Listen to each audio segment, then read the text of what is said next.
আপনারা যারা এই শিশুটিকে দেখতে পাচ্ছেন, এই শিশুটি কুর্মিটোলা জেনারেল হসপিটাল লিফটের 6 সেখানে ভর্তি রয়েছে। আমরা এই ভিডিওতে সেই বেড নাম্বার আপনাদেরকে দেখাচ্ছি।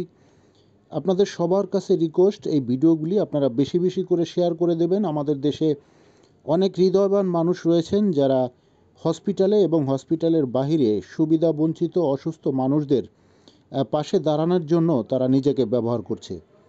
কাজেই আপনারা এই ভিডিওগুলি বেশি করে শেয়ার করে দেবেন যেন সেই হৃদয়বান মানুষগুলোর সামনে এই ভিডিওগুলি আসে এবং তারা যেন এই অসুস্থ শিশুদের সাহায্যে তারা এগিয়ে আসতে পারে। এই শিশুটি বেশ কয়েকদিন যাবৎ হসপিটালে রয়েছেন, আপনারা দেখতে পাচ্ছেন। আমরা সেখানে গিয়ে তাদের হাতে কিছু উপহার তুলে দিয়ে তাদের সুস্থতা কামনায় প্রভুর কাছে প্রার্থনা করে যাচ্ছি। এবং আপনারা যারা এই শিশুটির জন্য সুস্থতা কামনায় আপনারা যার যার ধর্মীয় স্থান থেকে আপনারা এই শিশুটির জন্য প্রার্থনা করবেন যেন সে সম্পূর্ণ সুস্থ হয়ে ওঠে এবং তার মা বাবার মুখে যেন হাসি ফুটে ওঠে।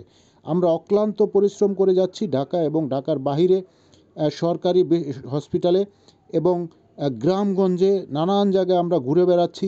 যারা হাঁটতে পারে না, জন্মগত প্রতিবন্ধী, পা নেই, তাদেরকে হুইল চেয়ার উপহার দেওয়ার আপনারা যারা এই শিশুটিকে দেখতে পাচ্ছেন, এই শিশুটি কুর্মিটোলা জেনারেল হসপিটাল লিফটের 6 সেখানে ভর্তি রয়েছে। আমরা এই ভিডিওতে সেই বেড নাম্বার আপনাদেরকে দেখাচ্ছি।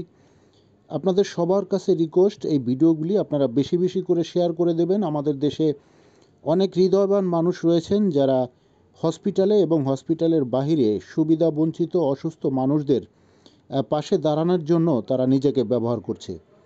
কাজেই আপনারা এই ভিডিওগুলি বেশি করে শেয়ার করে দেবেন যেন সেই হৃদয়বান মানুষগুলোর সামনে এই ভিডিওগুলি আসে এবং তারা যেন এই অসুস্থ শিশুদের সাহায্যে তারা এগিয়ে আসতে পারে। এই শিশুটি বেশ কয়েকদিন যাবৎ হসপিটালে রয়েছেন, আপনারা দেখতে পাচ্ছেন। আমরা সেখানে গিয়ে তাদের হাতে কিছু উপহার তুলে দিয়ে তাদের সুস্থতা কামনায় প্রভুর কাছে প্রার্থনা করে যাচ্ছি। এবং আপনারা যারা এই শিশুটির জন্য সুস্থতা কামনায় আপনারা যার যার ধর্মীয় স্থান থেকে আপনারা এই শিশুটির জন্য প্রার্থনা করবেন যেন সে সম্পূর্ণ সুস্থ হয়ে ওঠে এবং তার মা বাবার মুখে যেন হাসি ফুটে ওঠে।